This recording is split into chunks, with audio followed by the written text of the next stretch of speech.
Did you know 95% of all webinars struggling to make sales are all making the same simple mistakes? In the last 3 years, I've reviewed 1,732 webinars, and 95% of them make the same single mistake, which wrecks sales.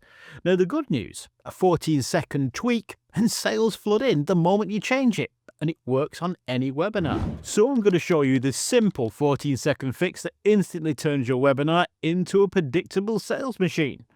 And I'm also going to share a black belt method to erase buyer objections before they even come up. So what is the first big but easy to fix mistake people struggling to make sales on a webinar make? Well, it works like this. Imagine you hear a strange noise outside. That's my car alarm. Somebody's stealing my car. Better ring the police. Hello, can I have the police, please?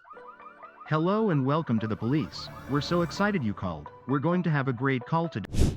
Not really what you want to hear when you're looking for help, but that's the same as hello and welcome to this webinar. I'm so excited you're here. We're going to have a lot of fun today. Start your webinar like that and you have just killed retention. And buyers, they just leave. That's why so many webinar retention graphs look like this. When you have a problem, you want to feel that you're going to get your problem addressed. No one says, "Oh great, get to watch a webinar tonight." When a prospect enters your webinar, they have only got one question on their mind. Is this going to be worth my time? And you've only got like 14 seconds to answer that question before they leave. So, how should you start your webinar? Start it so that people feel that what you're going to tell them is valuable. There's a saying. When you're selling fire extinguishers, start with the fire. And essentially what this means is that you want to lead with the problem your audience is looking for an answer to. And then you need to express it in their own language because, well, this demonstrates understanding and nobody buys until they feel understood. But how do we do that? Well, there are two really powerful ways to do this. So let's start with the basic way first, and then I'll show you the black belt way that's actually a little bit sneaky. But to start with, here's the basic way, and just doing this will double your sales. Let's say, for instance, your webinars are all about getting people to buy your course on creating Facebook ads. You start with what's on their mind. Are you spending money on Facebook ads every week, but hardly covering the cost of your ad spend? You see your competitors who are crushing it, and you're wondering what they are doing that you're not. Well, in this webinar, I'm going to not only tell you what they're doing, but I'm going to show you what you need to do to have an endless stream of customers while at the same time halving what you spend on ads. Essentially, what you do, you get right into it. No fluff, just a question that you know they want an answer to, and then you combine it with a promise that, well, you're going to fix it. You've now set the webinar up and you've actually given the prospect right off the bat a very good reason to watch. And I call this the pain promise. I repeat their pain and then I promise that if they watch, they're going to find the answers. We're actually in a new economy and it's called the attention economy. And the first transaction is for your customer's attention.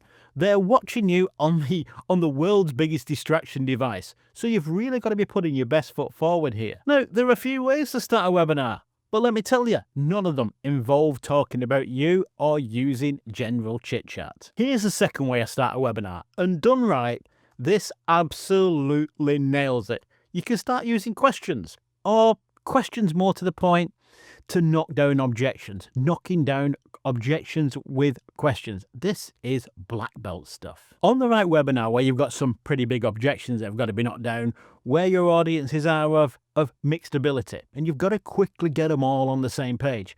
A series of objection-breaking questions works like a charm if you structure them correctly. But how do you set something like this up? Here's the thing. Before someone's gonna buy, you've got to have removed all the objections, and that's like webinar 101. The thing you can't do with an objection is challenge it directly.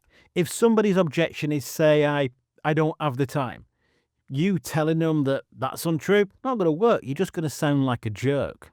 But if somebody comes to a conclusion about something, They own that decision, and that then becomes their belief. And this is powerful. I mean, try arguing with somebody about something they believe. Try to shift them on their political stance or religious belief. Doesn't matter how hard you argue, it's pretty hard to shift that belief. A webinar allows you to kind of manufacture these beliefs, and despite what the audience may think, they've not arrived at these conclusions on their own. You've led them. Now, doing this early on in the webinar sets them up to be highly receptive to your message. So, how do you shift a customer's belief and get them to come to the conclusion that we need without being salesy? First thing we have to do on a webinar is grab their attention. So we start with the most powerful tool for grabbing attention, the pattern interrupt. Rather than the standard intro, what we do, we jump straight into engagement, and we open with a quiz, a series of questions that are designed to break down objections right at the start.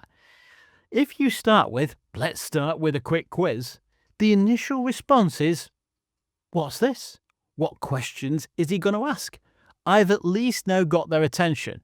Then what I need to do is take it one step further and capitalize on this by using a series of questions aimed at reframing their false beliefs. And this works because people find it incredibly hard to ignore a question. Say we're teaching on how to start an online business. I know the objections that my audience have, so I frame them as questions. So let's do a quick quiz. Type true or false into the chat. First question, true or false? You need thousands of followers to sell products. False. A clear message to a very small group converts way better than just shouting at a lot of people. Next question, true or false? The amount of free content makes it harder to sell a paid solution. False. Free random content actually helps. It increases confusion, whereas paid content offers a structure that solves problems. Third question, true or false?